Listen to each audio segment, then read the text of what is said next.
Dopo le riconferme di Alfonso Cipolla, Santiago Pavisic e Benny Baio, il DS Ernesto Russello ha blindato la porta con l'arrivo del portiere italo-albanese Antonio Elezai, classe 96. Piccoli passi e senza tanta fretta, ma entro venerdì 29 luglio la rosa bengazzurra, messa a disposizione del tecnico Nicola Terranova, potrà arricchirsi di 9 elementi di grande caratura.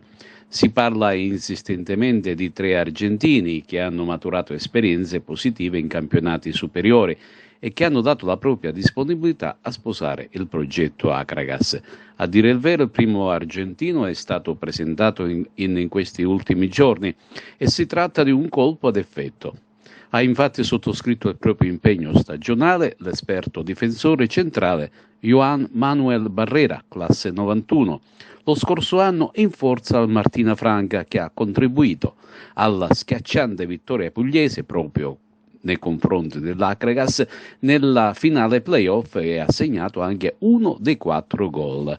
Inoltre sono stati tesserati un paio di giovani di prospettiva: Dennis Sansone, portiere classe 2002, che si Sanghataldese e Folgore Castelvetrano, ed il talentuoso centrocampista Cristian Bertoglio, classe 2003, originario di Castelvetrano, che arriva dal settore giovanile del Palermo, neopromosso in Serie B.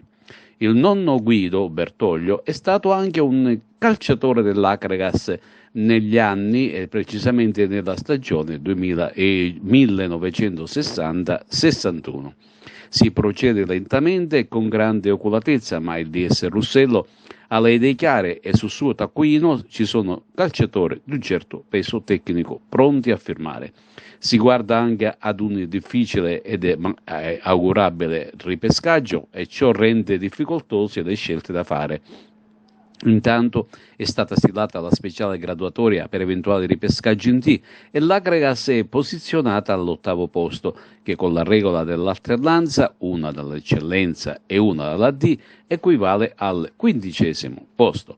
Tutto si complica e per sperare dovrebbe verificarsi una generale moria oppure collasso di tante società, ma vediamo cosa potrà succedere entro la prossima settimana. Infine, lunedì 1° agosto, inizia la preparazione, allenamenti allo Stadio Seneto di Agrigento, mentre la presentazione della squadra è stata rinviata alla settimana che precederà il debutto nella nuova stagione con la prima gara di Coppa Italia, dunque se ne parlerà a fine agosto.